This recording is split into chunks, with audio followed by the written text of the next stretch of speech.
সে এক প্রচণ্ড দুর্যোগের রাত। মৌরি গ্রামে আমার 4 কাঠার চৌহদ্দির মধ্যে নিজের ঘরে বসে তন্ময় হয়ে একটা গল্পের বই পড়ছি। অবশ্যই ভূতের গল্প, কেননা রসিক লোকেরা নিশ্চয়ই স্বীকার করবেন যে ভূতের গল্প উদ্ভট হলেও বর্ষার রাতে এ ধরনের গল্প মনের মধ্যে বিশেষ একটা আমেজ সৃষ্টি করে। পাশেই কেরোসিন স্টোভে ছোট্ট একটা হাঁড়িতে খিচুড়ি বসিয়েছি। রাত এখন 9:45। বাইরে প্রবল বর্ষণ। এমন সময় ঘরের কোণ থেকে টেলিফোনটা সশব্দে বেজে উঠল। বই মুড়ে রেখে উঠে গেলাম টেলিফোনের কাছে। রিসিভার তুলে নিয়ে বললাম, হ্যালো, অম্বর চ্যাটার্জি স্পিকিং। আমি ভোলা দাস কথা বলছি। ভোলা? ও মাই গড, হাউ আর ইউ? আমি খুব বিপদে পড়ে তোমাকে ফোন করছি ভাই। কি হয়েছে? আমার ফ্ল্যাটে একটা খুন হয়েছে। সে কি? হ্যাঁ, আমার নিচের তলার ফ্ল্যাটে রঘুবীর প্রসাদ নামে এক ভদ্রলোক ভাড়া থাকেন। আমি একটু দরকারি কাজে তার ঘরে গিয়ে তাকে মৃত অবস্থা দেখতে পাই। সঙ্গে সঙ্গে অন্য ভাড়াটিয়াদের দেখে সেই দৃশ্য দেখিয়ে পুলিশে ফোন করেই তোমার শরণ নিচ্ছি। প্লিজ হেল্প মি ভাই। পুলিশে ফোন করেছো, বেশ করেছো, কিন্তু আমি গিয়ে কি করব? তুমি কি হত্যাকারীকে ধরতে চাও? অফকোর্স। বেশ বসে বসে গল্পের বই পড়ছিলাম, দিলে তুমি মুডটাকে নষ্ট করে। কি বই পড়ছিলে? হেডলিচেস? না, একটা ভূতের বই। তা হোক ভাই, আমার জন্য একটু কিছু করো তুমি। একটু কষ্ট করো। এ আমার ফ্ল্যাটের বদনাম। কিন্তু কোনো কিন্তু নয়, প্লিজ প্লিজ। খুনি আমাদের হাতের মুঠোয়। যদিও সে এখন পলাতক, তবুও আমি আশা করি পুলিশের সাহায্য নিয়ে তোমার তাকে খুঁজে বের করতে খুব একটা বেগ পেতে হবে না। তার মানে খুনি তোমার পরিচিত? হ্যাঁ হ্যাঁ, এই জয় বিশওয়াল নামে একটা ছেলে রঘুবীরের ফ্ল্যাটে গৃহভৃত্য ছিল। সেই ছেলেটি এই খুনের পর রহস্যজনকভাবে উধাও হয়ে গিয়েছে। অতএব বুঝতেই পারছো, খুনি নিজেই নিজেকে চিনিয়ে দিচ্ছে সেই খুনি বলে। স্ট্রেঞ্জ। তোমাকে যেভাবেই হোক ছেলেটাকে খুঁজে বার করতে হবে ভাই।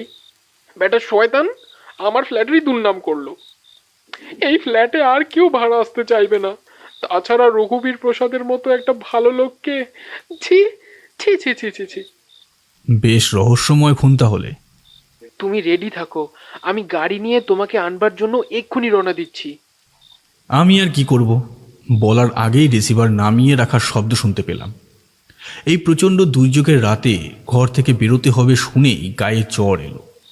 বই পড়তে পড়তে এমনিতেই ঘুম নেমে এসেছিল চোখে। ভাবছিলাম পেট ভরে গরম খিচুড়ি আর ডিম ভাজা খেয়ে বেশ জম্পেশ করে তেরে একটা ঘুম দেব। তার জায়গায় একই উৎপাত। তাছাড়া ভোলার ওখানে যাওয়া মানেই কথায় কথায় রাত কাবার। অথচ ভোলার আমন্ত্রণ এড়ানো যাবে না। ও আমার দীর্ঘদিনের বন্ধু। তার ওপর এই মৃত্যুটাও যখন স্বাভাবিক নয়, তখন স্বভাবতই একজন গোয়েন্দা হিসাবে আমার একটা কর্তব্য আছে। একজন মানুষের পৃথিবীবাস চিরদিনের জন্য মুছিয়ে দেওয়ার মতো সামাজিক অপরাধ আর কী বা হতে পারে। তাই আমি অল্প সময়ের মধ্যেই তৈরি হয়ে ভোলার গাড়ি এসে পৌঁছানো পর্যন্ত অপেক্ষা করতে লাগলাম। প্রায় ঘন্টা খানেক অপেক্ষা করার পর ভোলার গাড়ি এলো। সেই গাড়িতে চেপে মধ্য কলকাতায় ওদের ফ্ল্যাটে যখন পৌঁছালাম তখন অনেক রাত। 4 তলার এই ফ্ল্যাটের সব ঘরেই ভাড়া আছে। ভোলা নিজেও থাকে এই ফ্ল্যাটেরই দোতলায়।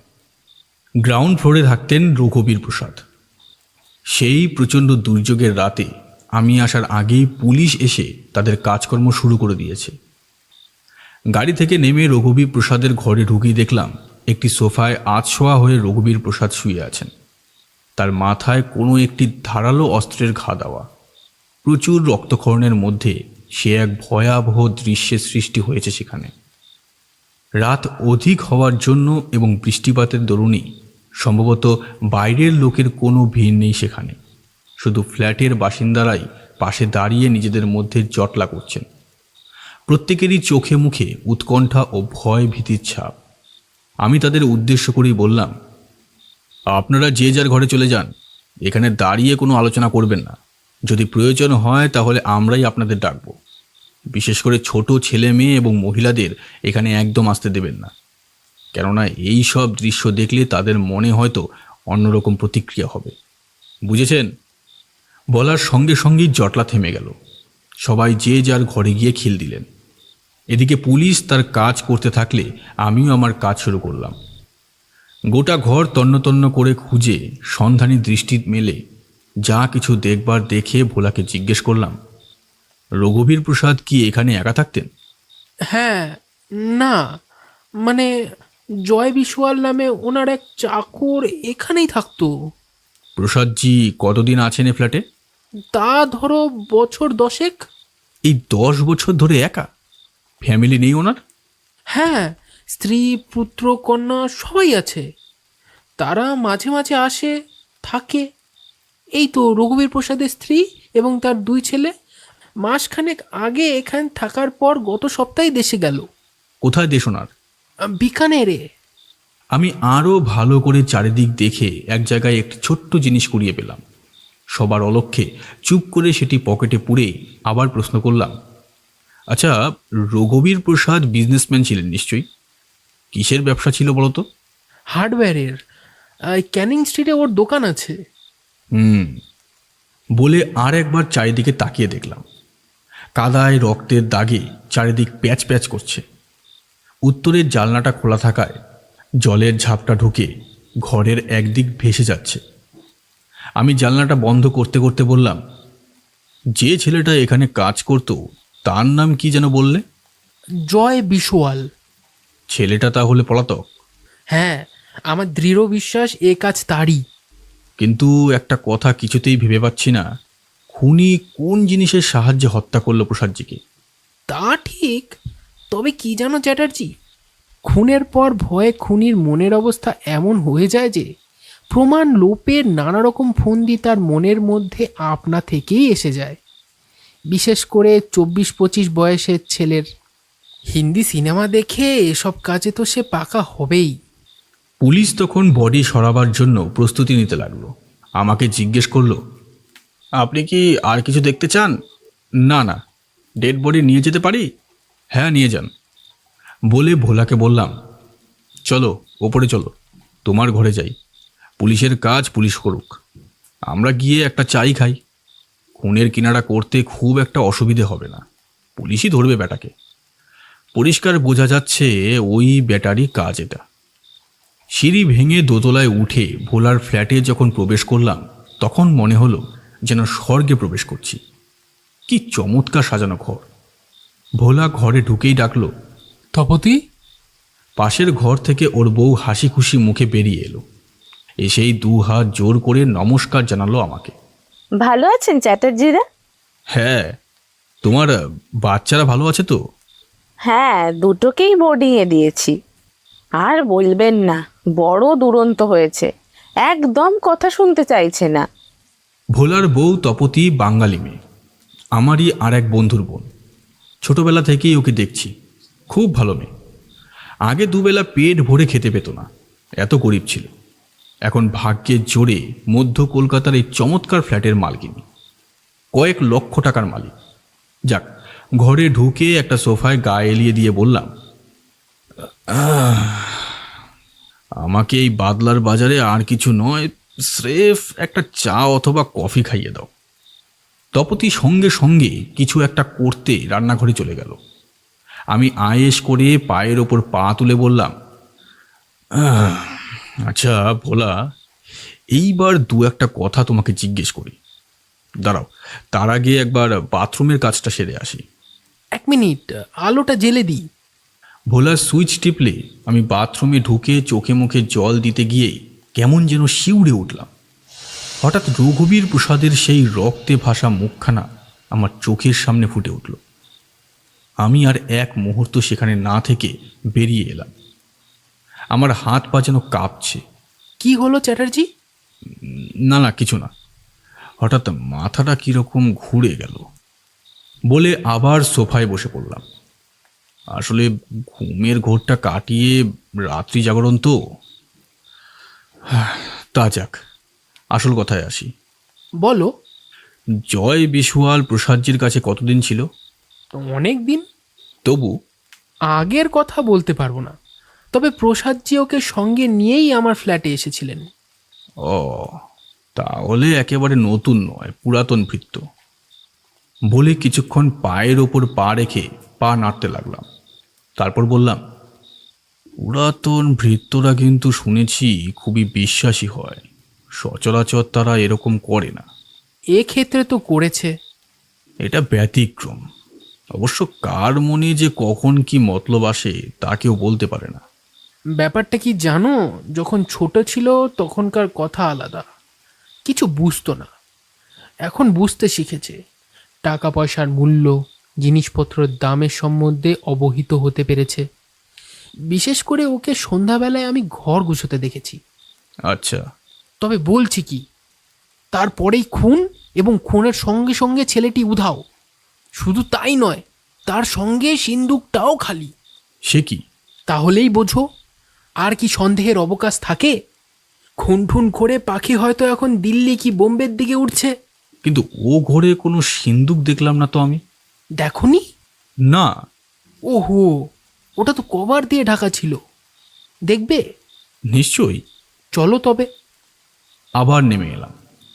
সব কাজ শেষ করে পুলিশ তখন যাবার উদ্যোগ করছে।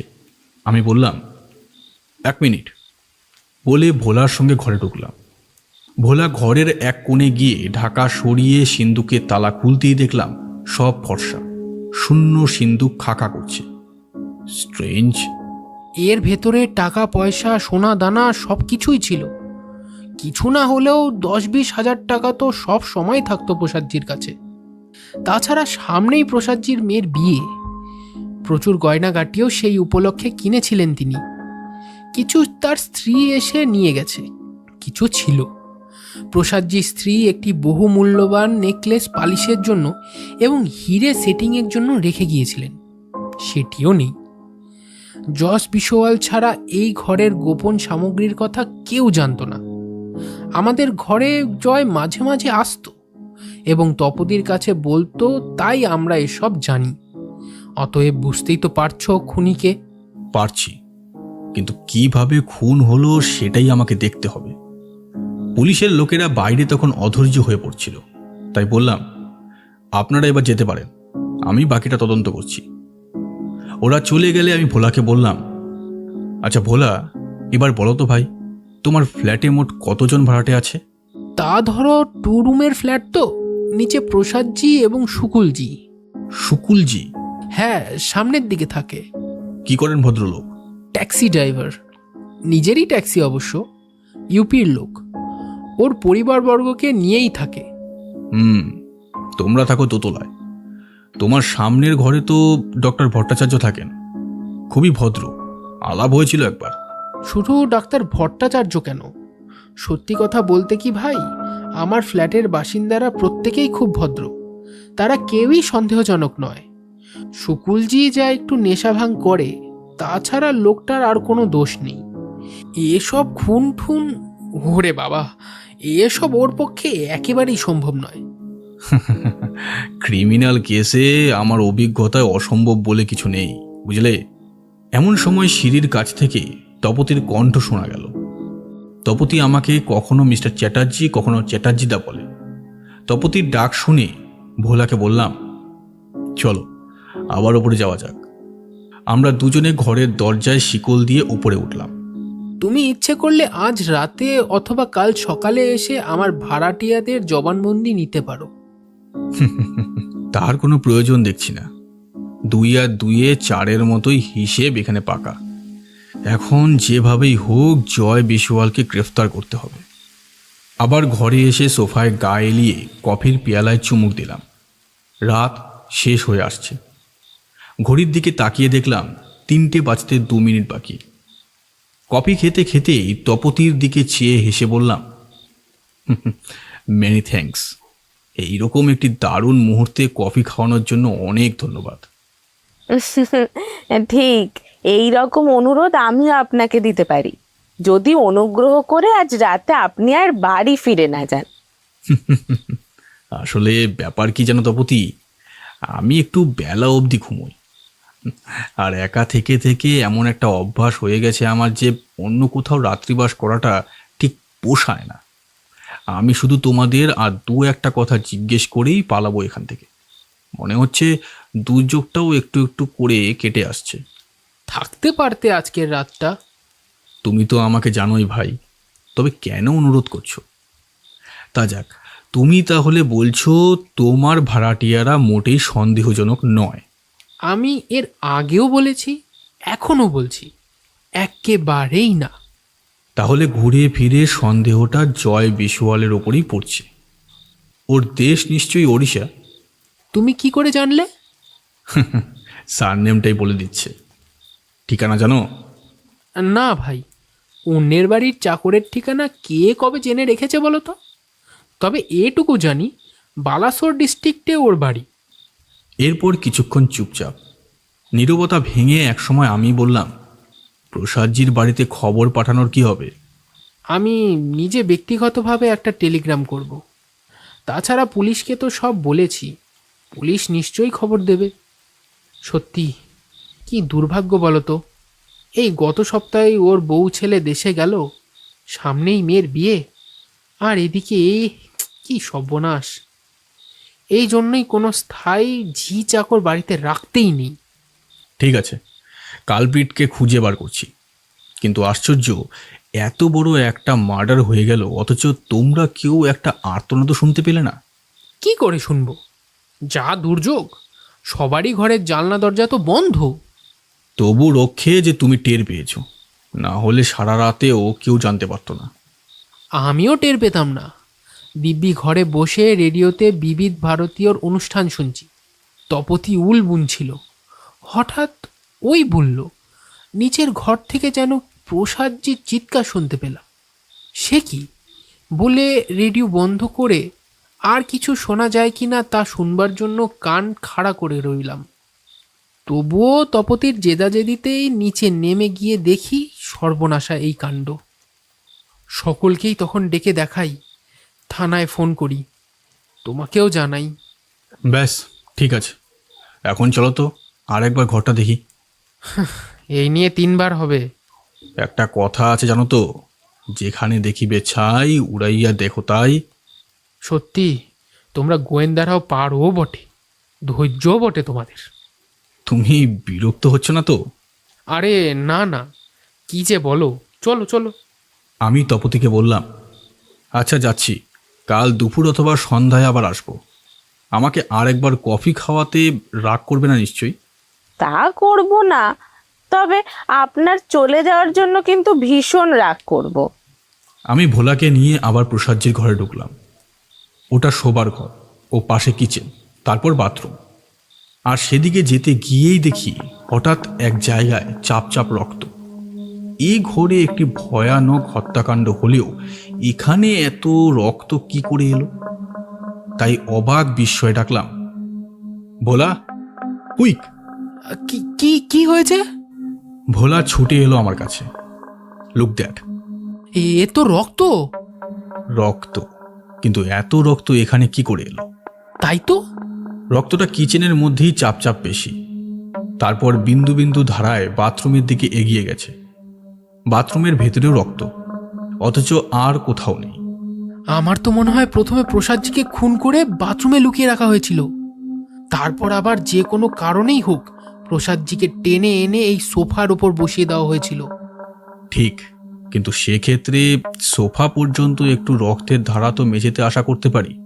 পারো, কিন্তু খোলা জানলা দিয়ে জলের ঝাপটা এবং এত পুলিশের বুটের কাদা, সব তো মাখামাখি হয়ে গেছে ভাই। আমি কিছুক্ষণ চুপ করে দাঁড়িয়ে থেকে বললাম, ঠিক। আর কিছু দেখবে? না, ভেরি ইন্টারেস্টিং ব্যাপার। ঠিক আছে চলো, এখন তো বাড়ি ফেরা যাক। কাল সকালে ভেবে চিনতে দেখব কতদূর কী সিদ্ধান্তে আসা যায়। ভোলার গাড়ি আবার আমাকে যখন আমার বাড়িতে পৌঁছে দিয়ে গেল তখন ভোর হতে আর দেরি নেই। যদিও রাত শেষ করে ভোরের আগে বাড়ি পৌঁছালাম, তবুও শোয়া মাত্রই যত রাজ্যের ঘুম এসে চোখে ভর করল। কাল সারা রাত ধরে যা সব দেখেছি তা দেখলে কোনো সুস্থ এবং সাধারণ মানুষের চোখে ঘুম আসবে না। কিন্তু আমি ওই রকম ভয়াবহ দৃশ্য দেখে এতই অভ্যস্ত যে ওসবে আমার মনের মধ্যে কোনো প্রভাব বিস্তার করে না।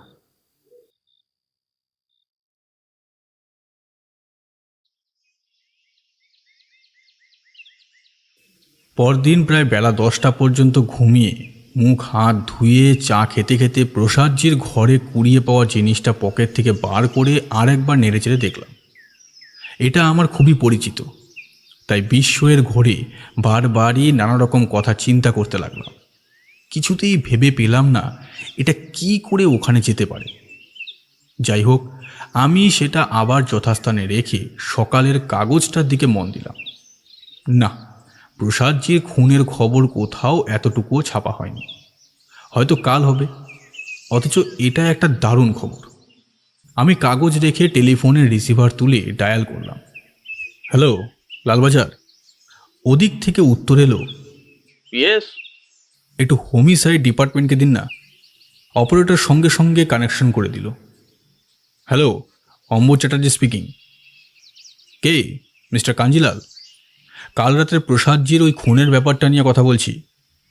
তালতলা পুলিশকে সঙ্গে নিয়ে যেটা তদন্ত করা হয়েছিল। কি বললেন? চাকরটাকে অ্যারেস্ট করার সব রকম ব্যবস্থা করে ফেলেছেন? দেশের ঠিকানা পেয়েছেন ওর? আচ্ছা, পায়ের ছাপ টাপ কিছু পাননি? তাহলে? হ্যাঁ, জানলাটা তো খোলা ছিল। জলের ঝাপটায় সব নষ্ট হয়ে গেছে। যাক, প্রসাদজির বাড়িতে একটা খবর পাঠানোর ব্যবস্থা করুন। এই বলে রিসিভার নামিয়ে রেখে গুম হয়ে বসে রইলাম কিছুক্ষণ। কাল রাতের খুনের ব্যাপারটা নিয়ে একটু ভাবনা চিন্তা করতে লাগলাম। অনেক রকম সন্দেহ মনের মধ্যে উকিঝুঁকি মারতে লাগলো। প্রথমেই যেটা মনে হলো সেটা হলো খুনটা কখনোই কাঁচা হাতের নয়, বরং বেশ পাকা হাতের। দ্বিতীয়ত, খুনটা যদি কিচেনের মধ্যেই হয়ে থাকে, তাহলে কিচেন থেকে লাশটা বাথরুম পর্যন্ত টেনে নিয়ে যাওয়ার জন্য বাথরুমেও চাপ চাপ রক্ত পাওয়া যেত, অথচ সোফার কাছ পর্যন্ত লাশটাকে টেনে নিয়ে যাওয়ার পথে কোথাও এতটুকু রক্ত নেই। ধরা যেতে পারে বাথরুমে অনেকক্ষণ ফেলে রাখার জন্য রক্তক্ষরণ শেষ হয়ে গেছে। তা যদি হতো, তাহলে তারও অনেক পরে সোফাটার রক্তে ভেসে গেল কি করে? তৃতীয়ত, খুনি লাশটাকে বাথরুমে ঢুকিয়ে আবার কিসের স্বার্থে সেটাকে টেনে এনে সোফায় বসাবে? চতুর্থ সন্দেহ, যে ধারালো অস্ত্র দিয়ে প্রসাদজিকে হত্যা করা হলো সেটা ঘরের ভেতর নেই কেন? বিশেষ করে হত্যাকারী যেখানে প্রচুর ধনসম্পদ নিয়ে পলাতক, হত্যাকারী কেন মারাত্মক অস্ত্রটিকেও বোঝাস্বরূপ নিয়ে ঘুরবে? পঞ্চম সন্দেহ, যেটা আমার মনের মধ্যে উকি দিচ্ছে, তা যদি সত্যি হয় তাহলে তো আরো ভয়ঙ্কর ব্যাপার। কেননা ওই বাড়িতে খুনের তদন্ত করতে গিয়ে আমার যা অভিজ্ঞতা হয়েছে তা ভাবলেও গা মাথা ঝিমঝিম করে। আর ভাবতে পারলাম না, উঠে গিয়ে ডায়াল করলাম। হ্যালো। ওদিক থেকে তপতির কণ্ঠস্বর শুনতে পেলাম। কে, মিস্টার চ্যাটার্জি? হ্যাঁ, ভোলাকে একবার ডেকে দাও তো। হঠাৎ কি হলো? বিশেষ জরুরি দরকার। একটু ধরুন, ও বোধহয় বাথরুমে গিয়েছে। ধরে রইলাম। একটু পরেই ভোলার গলার স্বর ভেসে এলো। বলো, কি ব্যাপার? তোমার গাড়িটা এক্ষুনি একবার পাঠিয়ে দাও তো, যত তাড়াতাড়ি পারো। হঠাৎ? বিশেষ দরকার। এক্ষুনি পাঠাচ্ছি। কোনো সূত্র পেলে নাকি? সব বলবো, এইসব কথা ফোনে হয় না। আমি রিসিভার নামিয়ে রেখে যাওয়ার জন্য তৈরি হয়ে নিলাম। উত্তেজনায় রগের শিরাগুলো জ্বলছে আমার। তৈরি হয়ে একবার ফোন করলাম লালবাজারে। ওদিক থেকে মিস্টার কাঞ্জিলালের গলা শোনা গেল। কে? মিস্টার চ্যাটার্জি, বলুন। আপনি এখনই কিছু পুলিশ সঙ্গে নিয়ে ভোলার ফ্ল্যাটে চলে আসুন। কি ব্যাপার? একটা চমৎকার সিদ্ধান্তে আমি এসেছি। ডোন্ট মাইন্ড মিস্টার চ্যাটার্জি, এটা আপনার প্রথম পরাজয়। তার মানে? আপনি যে সিদ্ধান্তে এসে থাকুন না কেন, হত্যাকারী এখন পুলিশ মর্গে। কীরকম? রঘুবীর প্রসাদজির হত্যাকারী জয় বিশওয়াল কাল রাতে খুন করে পালাবার সময় আমাদেরই হাওড়ার বাকল্যান্ড ব্রিজে গাড়ি চাপা পড়ে মারা গেছে। ব্যাকল্যান্ড ব্রিজে? ওখানে তো এখন গাড়ি চলাচল বন্ধ। আরে মশাই, বাকল্যান্ড স্ট্রিটে, মানে ওর পাশেই নতুন যেটা হলো। অর্থাৎ বঙ্কিম সেতুতে? হ্যাঁ। তারপর আর কি, গাড়ির চাকায় মাথাটা গুড়িয়ে গেছে একেবারে। সে এমনই বিভৎস দৃশ্য যে দেখলে শিউরে উঠবেন মশাই। চেনা যাচ্ছে না একদম। তাহলে আপনারা চিনলেন কি করে? আপনার বন্ধু ভোলার আমি শনাক্ত করেছেন তাকে। বলেন কি? হ্যাঁ। এমন সময় বাইরে মোটরের হর্ন শোনা গেল। আমি রিসিভার নামিয়ে রেখে চেঁচিয়ে বললাম, যাচ্ছি। হাতের সামনেই সুটকেসটা ছিল। সেটা চটপট গুছিয়ে নিয়ে আমার অ্যাটাচিটাও যথাস্থানে নেওয়া হয়েছে কিনা দেখে বাইরে এসে দরজায় তালা লাগালাম। ভোলার গাড়ি নিয়ে ওর ড্রাইভার এসেছে। তাকে হেসে বললাম, কি ব্যাপার, বাবু খুব ব্যস্ত নাকি? হ্যাঁ, বাবু তো পুলিশ ঘর করছে। কাল যা হয়ে গেল। কাল আপনি কোথায় ছিলেন? আমি তো বাড়িতেই ছিলাম, কিছু জানি না আমি। বৃষ্টি বাদলার দিন দেখে বাবু আমায় বললে আজ আর কোথাও বেরোবে না। তুমি আর মিছিমিছি কষ্ট করবে কেন, যাও তোমার ছুটি। তাই আমি বাড়ি চলে গিয়েছিলাম। আজ সকালে এসে শুনি রাতারাতি এসব কাণ্ড হয়ে গেছে। অথচ বাবু বিশ্বাস করুন, জয় বিশওয়াল যে এ কাজ করবে তা আমি স্বপ্নেও ভাবিনি। ছেলেটা খুব বিশ্বাসী ছিল, কিন্তু পাপের পরিণাম কীরকম হাতে হাতেই পেয়ে গেল দেখুন। সবই কপাল। এই বলে গাড়িতে উঠতে গিয়েই বললাম, এই যা, ভুল হয়ে গেছে। আপনি এক কাজ করুন জগদীশদা, এই নিন চাবি। তাড়াতাড়ি করতে গিয়ে সুটকেসটা টেবিলের ওপর রেখে এসেছি। আপনি ঘরে ঢুকেই দেখবেন ডান দিকে টেবিলের ওপর চামড়ার একটা সুটকেস রাখা আছে, সেটা নিয়ে আসুন। কিছু মনে করলেন না তো? না না, কি মনে করব?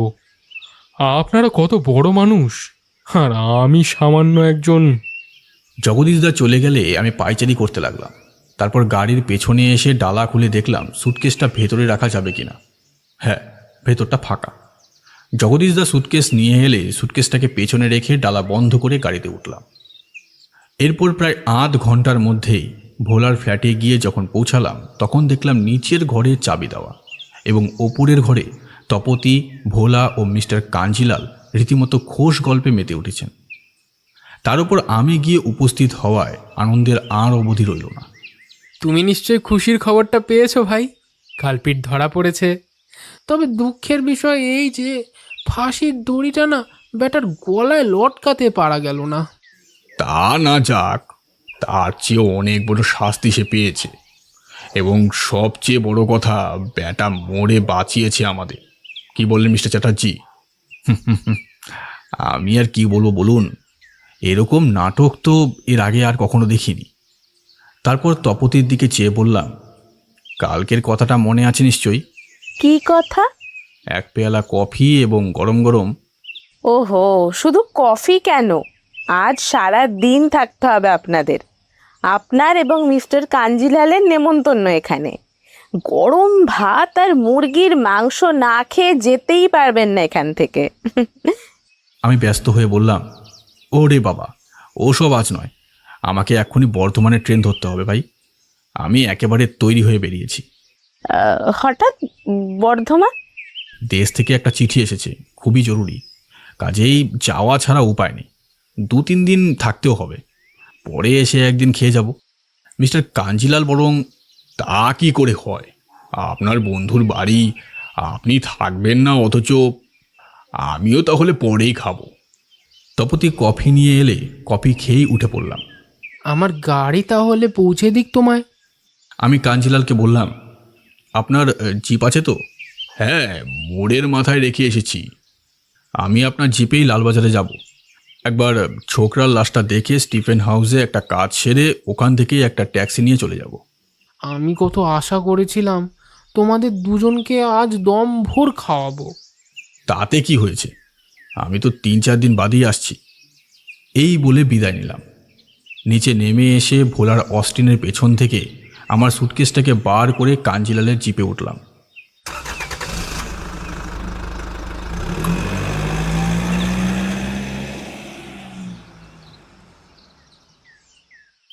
জয় বিশওয়ালের মৃতদেহটা দেখার পর আমার সুটকেসটা কাঞ্জিলালকে দেখিয়ে বললাম, দেখুন তো এটা কিসের দাগ? কাঞ্জিলাল শিউরে উঠলেন, এ কি, এ তো রক্তের দাগ দেখছি। ঠিকই দেখছেন, এই সুটকেসের গায়ে লেগে থাকা রক্ত আর জয় বিশওয়ালের শরীরের রক্ত এক কিনা একটু পরীক্ষা করিয়ে দেখা যায় কি? কেন যাবে না? খুব তাড়াতাড়ি, কিন্তু আমি তো কিছুই বুঝতে পারছি না মিস্টার চ্যাটার্জি, কি ব্যাপার বলুন তো? আমি এক চোখ টিপে এমন অদ্ভুতভাবে হাসলাম মিস্টার কাঞ্জিলালের দিকে চেয়ে যে তার অর্থ তিনি একজন দুধে পুলিশ অফিসার এবং অত্যন্ত অভিজ্ঞ লোক নিশ্চয়ই বুঝতে পারলেন। কলিং বেলে মৃদু চাপ দিতেই ভেতর থেকে নারী কণ্ঠের স্বর শোনা গেল, তপতির কণ্ঠস্বর। আমি সাড়া না দিয়েই আবার বেল টিপলাম। একটু দেরি করেই দরজাটা খুলল তপতি। তারপর আমাকে দেখেই চমকে উঠল। ভোলাও অবাক বিস্ময়ে আমাকে দেখছে। ভেতরে আসতে পারি? বিস্ময়ের ঘোর কাটিয়ে ভোলা এবং তপতি দুজনেরই মুখে হাসি আনবার চেষ্টা করে বলল, নিশ্চয়ই। তুমি বর্ধমানে গেলে না? না, গেলাম না। তবে হঠাৎ ফিরে এসে তোমাদের খুব বিব্রত করলাম না তো? আরে না না, তবে তুমি খুব ভালো সময় এসে পড়েছো। আর একটু পরে এলে আমাদের পেতে না। একটু বেরোবার তোড়জোড় করছিলাম, কিন্তু তোমাকে যেন কেমন কেমন দেখাচ্ছে। কি হয়েছে তোমার? কিছুই না, বরং আমারও তোমাদের দেখে মনে হচ্ছে আমি যেন খুব অসময়ে তোমাদের এখানে এসে পড়েছি। যা, কি যে বলো। দুজনে ঝগড়াঝাটি করছিলে না তো? না না, লালবাজারে গিয়েছিলে? হ্যাঁ, সত্যিই কি বিভৎস দৃশ্য, চোখে দেখা যায় না। যাক, একটা সিগারেট দাও তো। ভোলা ও সিগারেটের প্যাকেট থেকে একটা দামি সিগারেট বার করে আমার দিকে এগিয়ে দিতে দিতে বলল, আশ্চর্য, আমি যদ্দূর জানি তুমি তো সিগারেট খাও না। আমিও বিস্মিত হয়ে বললাম, সত্যিই তো, আমি তো স্মোক করি না। হঠাৎ এরকম খেয়াল হলো কেন বলো তো? আরে, এ কি বলা, তোমার হাতের আংটির ওপর যে দামি পাথরটা বসানো ছিল সেটা কোথায়? হঠাৎ লক্ষ্য পড়ায় ভোলাও চমকে উঠল। ভয়ে ওর মুখটা কেমন যেন ফ্যাকাশে হয়ে গেল। অস্ফুট স্বরে এসে বলল, তাই তো, গেল কোথায় পাথরটা? যেখানেই যাক, তুমিও অত বিমর্ষ হয়ে পড়লে কেন ভাই? চ্যাটার্জি, আমার হাত পা কাঁপছে। তুমি বিশ্বাস করো, দামি পাথর বলে নয়, এই পাথরটা আমাদের তিন পুরুষের। আমাদের মধ্যে একটা সংস্কার আছে যে এই পাথর হারানো মানেই একটা একটা দারুণ বিপদের মেঘ ঘনিয়ে আসা। ওসব বাজে কথা, বিপদের মেঘ তো কেটেই গেল বরং। আর তাই যদি ভাবো, তাহলে দেখো তো এই পাথরটা তোমার আংটিতে লাগানো যায় কিনা। পাথরটা দেখেই চমকে উঠল ভোলা। আরে, এই তো সেই পাথর। এ এ তুমি কোথায় পেলে? কাল রাত্রে প্রসাদজির ঘর থেকে কুড়িয়ে পেয়েছি। তা হবে, কাল তো দুজনেই ঢুকেছিলাম ওই ঘরে। ওই সময় হয়তো পড়ে থাকবে। যখনই পড়ে থাকুক, তোমার জিনিস তুমি ফিরে পেলে তো? আশা করি বিপদের মেঘ এবার কেটে গেল। না না, বিপদ আবার কি? তা যাক, কি খাবে বলো? গরম ভাত, মুরগির মাংস, আর কি? দই সন্দেশ নিশ্চয়ই চলবে। না, আজ ভাবছি কিছুই খাবো না। ওই বিভৎস দৃশ্য দেখার পর কিছুই খেতে মন চাইছে না। দুটো মানুষকে এক রাতে যেভাবে হত্যা করা হলো, তাতে চ্যাটার্জি, প্রায় চিৎকার করে উঠল ভোলা। কি বলছো তুমি? দুটো খুন হবে কেন? জয় বিশওয়ালের কেসটা তো সেফ একটা অ্যাক্সিডেন্ট। না, বিজয় বিশওয়ালকেও খুন করা হয়েছে এবং পরে তাকে নির্জন সেতুর ওপর ফেলে একটা মোটরের চাকায় বারবার পিষ্ট করা হয়েছে, যাতে স্বাভাবিকভাবেই মনে হয় ওটা অ্যাক্সিডেন্ট। এখন যেভাবেই হোক সেই অজ্ঞাত আততায়ীকে খুঁজে বার করতেই হবে। অসম্ভব, এ আমি কিছুতেই বিশ্বাস করি না। তবে কিছুদিন আগে শুকুলজির সঙ্গে জয় বিশওয়ালের প্রচণ্ড ঝগড়া হয়েছিল, কিন্তু তাই বলে। শুকুলজিকে তুমি কেন সন্দেহ করছো? এছাড়া মোটর এখানে আর গাড়ি বা আছে? একটু মনে করে দেখবার চেষ্টা করো তো, মোটর কার কার আছে বা থাকতে পারে। আরেকটা কথা তুমি এবার পরিষ্কার করে বলো দেখি, কাল রাতে ঠিক কি হয়েছিল? তুমি যখন আমাকে ফোন করেছিলে তখন বলেছিলে তুমি কি একটা দরকারি কাজে রঘুবীর প্রসাদের ঘরে গিয়ে তাকে মৃত অবস্থায় দেখতে পাও। পরে আবার আমাকে তোমার ঘরে কফি খাওয়ার সময় বললে রেডিও শুনতে শুনতে তোমার স্ত্রী হঠাৎ আর্তনাদ শুনতে পেয়ে তোমাকে নিচে পাঠায়। যে যুক্তিতে বর্ষার রাতে দরজা জানালা বন্ধ থাকায় তোমার অন্য ভাড়াটেরা প্রসাদজির আর্তনাদ শুনতে পায়নি, সেই যুক্তিতে ঘরের দরজা জানলা বন্ধ থাকা এবং ফুল ভলিউমে রেডিও চলা সত্ত্বেও প্রসাদজির আর্তনাদ তোমার স্ত্রী কি করে শুনতে পেল তা ভেবে পাচ্ছি না। তার মানে তুমি কি আমাকে সন্দেহ করছো? বসো বসো, অত উত্তেজিত হও না। যা ঘটেছিল ঠিক ঠিক বলো। আমার মনে হচ্ছে তুমি কিছু একটা আমার কাছে লুকোচ্ছ। আচ্ছা বলো তো, জয় বিশওয়াল রঘুবীর প্রসাদকে মার্ডার করে না হয় পালালো, কিন্তু সে যে তার যথা সর্বস্ব সিন্দুক ভেঙে পালিয়েছে তা তুমি জানলে কি করে? সিন্দুক তো ঘরের এক কোণে কভার ঢাকা থাকে, ও তো তোমার দেখবার কথা নয়। তুমি বড় রহস্যজনক হয়ে উঠেছ। প্লিজ একটু খুলে বলো কি বলতে চাও। আমার মনে হচ্ছে এই খুনের ব্যাপারে তুমি আমাকে জোর করে জড়িয়ে দিতে চাইছো। আমি শুধু জিজ্ঞাসাবাদ করছি তোমাকে। যাকগে, তোমার যখন শুনতে কষ্ট হচ্ছে তখন আগের কথাতেই ফিরে যাই। শুকুলজি ছাড়া তোমাদের পরিচিতদের মধ্যে আর কার গাড়ি আছে বললে না তো? আমি এই মুহূর্তে কিছু মনে করতে পারছি না। তোমার নিজেরও তো একটা গাড়ি আছে। আছেই তো, সেই জন্যই কি ওই অপরাধের বোঝাটা আমাকেই মাথায় পেতে নিতে হবে? না না, তা কেন? আমি কিন্তু ঘটনাটাকে এইভাবে খাড়া করেছি। একটু মন দিয়ে শোনো তো, ঠিক মতো হয়েছে কিনা। কাল রাতে দুর্যোগ চলাকালীন সময়ে এক অজ্ঞাত আততায়ী বন্ধুর মুখোশ পরে প্রসাদজির ঘরে ঢোকে। সে এমনই এক বন্ধু যে প্রসাদজির সিন্দুকের সম্পদ সম্বন্ধে যথেষ্ট অবহিত ছিল। তারপর সে বেশ মোটা সোটা কোনো লৌহদণ্ড অথবা ভোতা কুড়ুল জাতীয় কিছু দিয়ে সোফায় বসে থাকা প্রসাদজির মাথায় সজোরে এমনভাবে আঘাত করে যাতে টু শব্দটি করবার একটুও সুযোগ না পায় প্রসাদজি, এবং তারপরেই বন্ধুবর কিচেনে ঢুকে অতিথি সৎকারের আয়োজনরত জয় বিশওয়ালকেও ওই একইভাবে আক্রমণ করে। অপেশাদার খুনি লোভের বশবর্তী হয়ে কি করবে কিছু ভেবে না পেয়েই জয়কে টেনে বাথরুমে রাখে। তারপর সিন্দুক ভেঙে সবকিছু আত্মসাৎ করেই আগাগোড়া সমস্ত পাপ জয় বিশওয়ালের ঘাড়ে চাপিয়ে নিজে বাঁচবার চেষ্টা করে, এবং সেই জন্যেই মোটরের পেছন দিকে ডালা খুলে তাকে তার ভেতরে রাখে। পরে বর্ষণ মুখর রাতে নির্জন বঙ্কিম সেতুর ওপর তার প্ল্যান খাটায়। অর্থাৎ তুমি বলতে চাও সেই অজ্ঞাত আততাই আমি নিজেই? না, তা বলছি না, তবে তোমার মোটরের পেছন দিকে বেশ কিছু চাপ চাপ রক্ত পড়ে আছে। Please stop. তুমি আগাগোড়াই বন্ধুর মুখোশে আমাকে বিপদে ফেলার চেষ্টা করছো।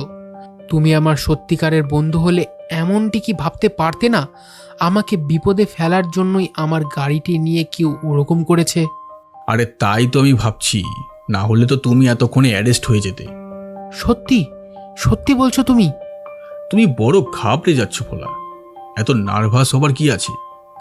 আমার যে মাথা ঘুরছে। এরকম সময়ে ওরকম হয়। কাল তোমার বাথরুমে ঢুকে বেসিনের রক্ত দেখে আমি খুব ভয় পেয়ে গিয়েছিলাম। বাথরুমের এক কোণে তোমার রক্ত মাখা জামা কাপড়ও আমি জড়ো করা অবস্থায় দেখতে পেয়েছি। ও মাগো! ততপি হঠাৎ ও মাগো বলে বিছানায় লুটিয়ে পড়ল। এতক্ষণ তো আমি বকলাম, এবার তোমার কি বক্তব্য একটু শুনি। বক্তব্য আমার একটাই, তোমার অনুমান ঠিক। হঠাৎ লোভের বশবর্তী হয়ে খুনটা আমিই করেছি। আমি তোমাকে অনেক টাকা দেব চ্যাটার্জি, প্লিজ এ যাত্রায় আমাকে বাঁচাও। টাকা নিয়ে আমি কি করব ভাই? প্রসাদজির মতো নিজের মৃত্যুকে ডেকে আনবো? তা কেন? দু হাতে লোককে বিলোবে? এই দেখো কত টাকা আমার। বলেই খাটের ওপর বালিশের পাশে বেড কভার ঢাকা স্বর্ণা লঙ্কাপ সহ প্রচুর টাকা আমাকে দেখালো। ও টাকা নিশ্চয়ই প্রসাদজির। হ্যাঁ, আগে তাই ছিল, তারপর আমি নিয়েছিলাম। এখন ওসব তোমার। ওগুলো নিয়ে তুমি আমায় রেহাই দাও। আরে কি আশ্চর্য! প্রসাদজির মেয়ের বিয়ে, ও টাকা আমি নিয়ে কি করব? তাদের টাকা তাদের ফেরত দিতে হবে না? তার মানে তুমি আমাকে ফাঁসির দড়িতে লটকাতে চাও? সেটা তো আদালত ঠিক করবে। ভোলা হঠাৎ ওর টেবিলের ড্রয়ার থেকে একটা রিভলভার বার করে তাক করলো আমার দিকে। এত তাড়াতাড়ি এবং আচমকা যে আমি কিছু বার করবার সময়ই পেলাম না। ভোলা রিভলভারটা আমার কপালে ঠেকিয়ে বলল, তাহলে জেনে রাখো বন্ধু, আজই তোমার শেষ দিন। কেননা যে মানুষ ঠান্ডা মাথায় এক রাতে দুটো খুন করতে পারে তার কাছে তৃতীয় খুনটা কিছু কঠিন নয়। সবাই জানে তুমি বর্ধমানে গেছো, কিন্তু আমি তোমাকে মেরে টুকরো টুকরো করে বস্তায় পুড়ে পাথর বেঁধে হাওড়া ব্রিজ থেকে গঙ্গার জলে ফেলে দেব। অবশ্য এখনই নয়, গভীর রাতের অন্ধকারে। বলো কি? কিন্তু ভোলা, তুমি বড়ই নির্বোধ। আমাকে মেরেও কি তুমি রেহাই পাবে ভেবেছ? আমার লাশ নিয়ে তুমি ঘর থেকে বেরোবে কি করে? একবার জানালা দিয়ে বাইরে তাকিয়ে দেখো, চারিদিকে ঠিক ঠিক করছে পুলিশ। তোমাদের মতন দুটি সোনালী মাছকে ধরবার জন্য কি চমৎকার জাল আমরা পেতেছি দেখো।